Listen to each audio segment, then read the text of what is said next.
What's up guys, it's your boy Kurt, coach of the Brisbane Buzzwoles, bringing you the draft analysis for UPA Wi-Fi Season 1. This is run by me and my homie Silver. So without further ado, we'll just get straight into this one. So I had the third pick of the draft, and I was originally going to go Tapu Koko, but someone sniped me the pick before me, so I ended up picking up Mega Latios. Mega Latios is such a nice mon to try and sort of draft around,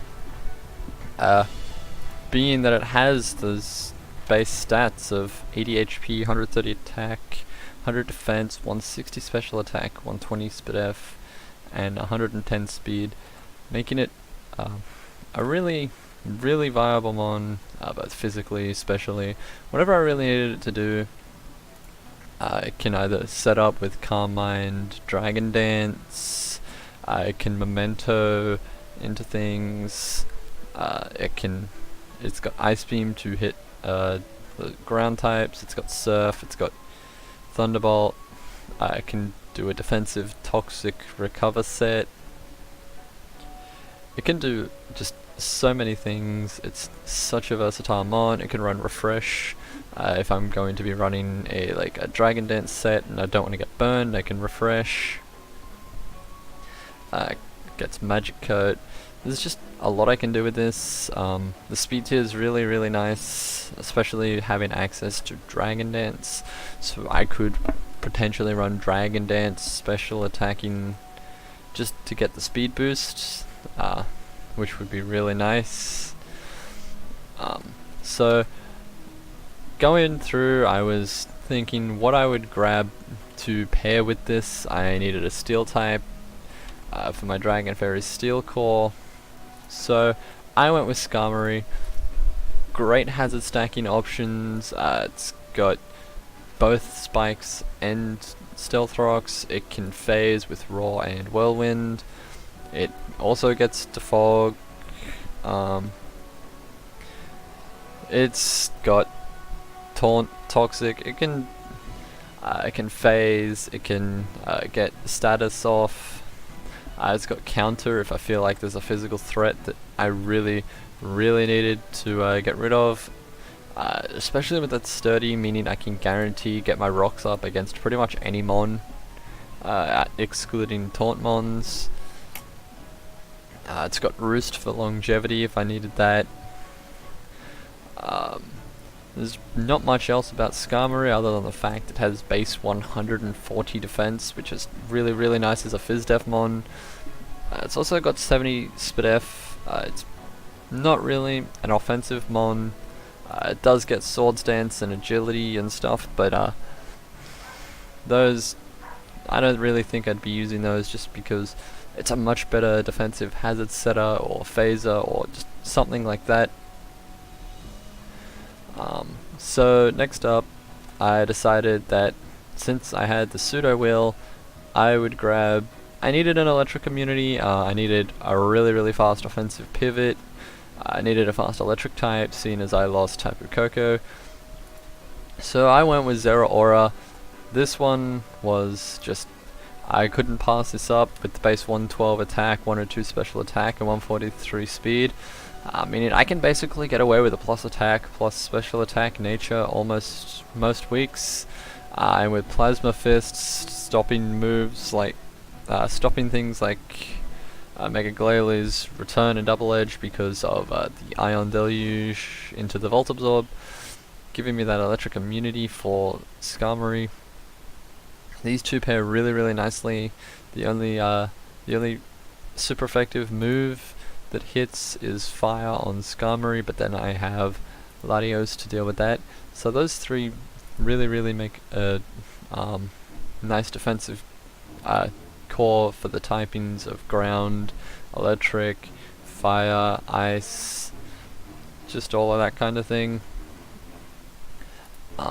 So come back around next time, I knew I needed my Fairy, I knew I needed a Cleric, Wish Passer, all of that sort of thing. So I dipped down into tier 3 to pick up Flogs. and this thing is an absolutely amazing specially defensive wall, with base 154 SpDef and base 78 HP, meaning I can basically go physically defensive and still take special hits really, really well. It's also got the potential to be a Carmine Sweeper with base 112 special attack. Being able to just Carmine with Fairy Stab as well as Wish and able to heal itself. If I can remove the bulky steals, if this has a really good matchup otherwise, I could work around that. So this one just helps Cleric for my Zera Aura, which I forgot to mention gets both bulk up, work up, karma. It gets all three of those, as well as subs, so that could be really nice. It's a nice, really, really fast taunter. So I felt like I needed to get some speed control. I needed to be able to slow people's offensive threats down. So I went with another tier 3 and I grabbed Rabombi, grabbing those webs with the base 124 speed. And this thing also gets Quiver Dance, Calm Mind. It can Baton Pass with Calm Minds into a Latios if I really, really wanted to. There's just a lot I can do with this. I think all of my mons except for my Zera Aura just are able to defog as well, which is really, really nice. I got a lot of hazard removal. Not that all of them want to be running defog, but I have a lot of defog removal, which is kind of annoying with sticky webs, but if I can taunt and kill the hazard setters, I won't need to defog. I can get up my hazards.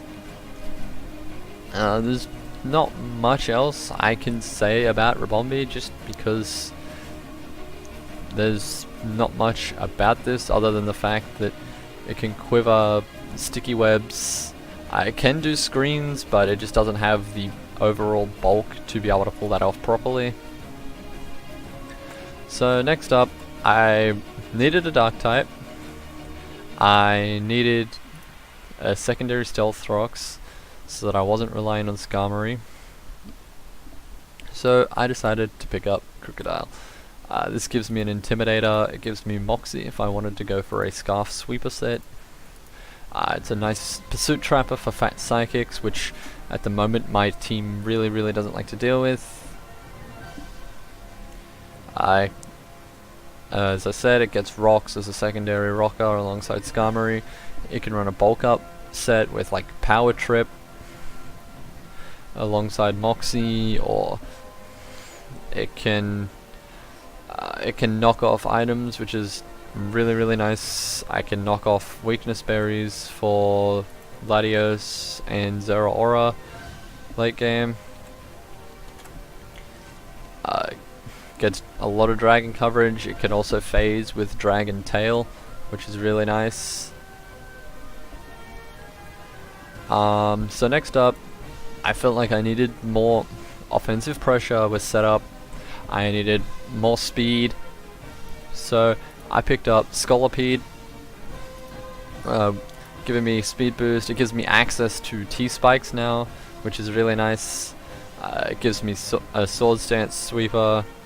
This can Baton Pass Swords Dances if I don't run speed boost, so I could SD into a Scarf Crook and just start going to town on things. I can do a lot with Scolipede.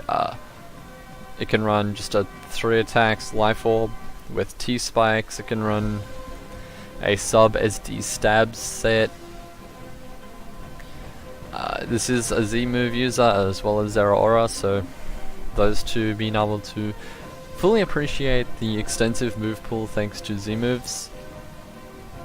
The coverage isn't as great on Scolipede as I would have liked, but there's not much you can do, especially when I can take advantage of the base 100 attack and adamant nature a lot with speed boost.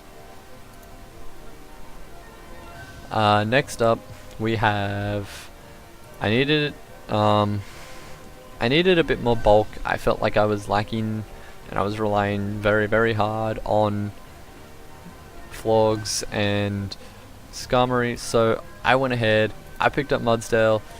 I love using this mon. It gives me rocks, it gives me a third phaser with Roar.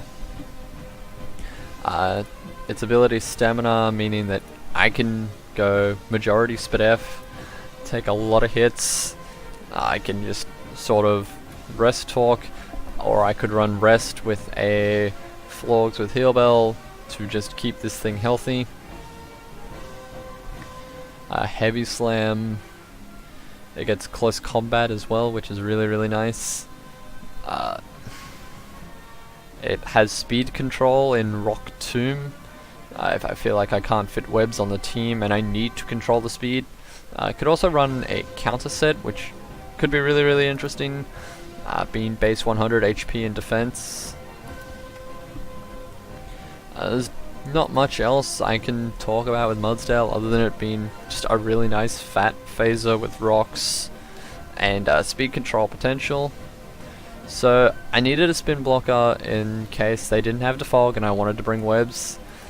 So I grabbed up Spiritomb. This also gives me a nice semi-offensive Pursuit Trapper for Psychics. It gets a lot of interesting moves with Disable, Destiny Bond, Memento. It even gets Nasty Plot. I can go either mixed, or it can go straight physical or special. It's got Will-O-Wisp. It could run Trick Scarf if I feel like I need to cripple something, like a Scizor for example, or a Landorus. It gets Torment, which could be interesting with Sub-Torment. Psy-Up if I feel like someone's going to set up on this. It can run just there's a lot of different things I can do with this Spiritomb. It gets a decent amount of coverage. Unfortunately no fighting type coverage, but can't get everything. So I definitely felt like I needed a spinner so that I wasn't relying on the fog. I realized I was missing a water type. I was still going after a little bit of bulk, so I went ahead and I grabbed up Blastoise. This thing is just overall fat with offense, and it can do a lot. Excuse me. It can do a lot. It can rapid spin phase again with Dragon Tail. It gets hazed, stops setup. It can run a sub-toxic rest set if I really feel like it. It can run both physical, special. It gets Fake Out if I need to get Chip Off on something. It gets Aqua Ring if I needed healing. It gets stuff like Fling. If I really wanted to, I could run Hail. I don't see why I would, but that's something I can do. It gets Mirror Coat and Counter, which could be really nice in certain matches. It gets Work Up, it gets Yawn to force switches. Just a lot of things that I could do with this. So the last mon, I needed a fighting type. I needed a very reliable Scarfer. I needed something in tier 5. So I went with one of the fighting types with probably some of the most coverage, and I grabbed up Primeape. That base 95 speed is a really nice viable Scarfer. There is a lot of coverage on this thing. It gets the elemental punches, it gets Gunk Shot, Acrobatics, it gets U-Turn even, so I could use this for Scarf Momentum to pivot around into my defense alongside Zeraora. It gets Encore, it even gets Hone Claws if I really wanted to do that. It's another nice semi-fast taunter. There's actually a lot of things that I can see this being really helpful with. Gets stuff like aerial ace if I feel like I need to hit aerial aces. I get the vacuum wave as some priority. Gets seed bombs. Honestly, a lot of coverage here. Gets dragon coverage as well. So that about wraps up the draft analysis for Season 1 of UPA Wi-Fi. That's my draft for Season 1. Week 1 we take on Shane or Lord of Cold and the Wilmington Crowbats. I hope to see you guys in Week 1.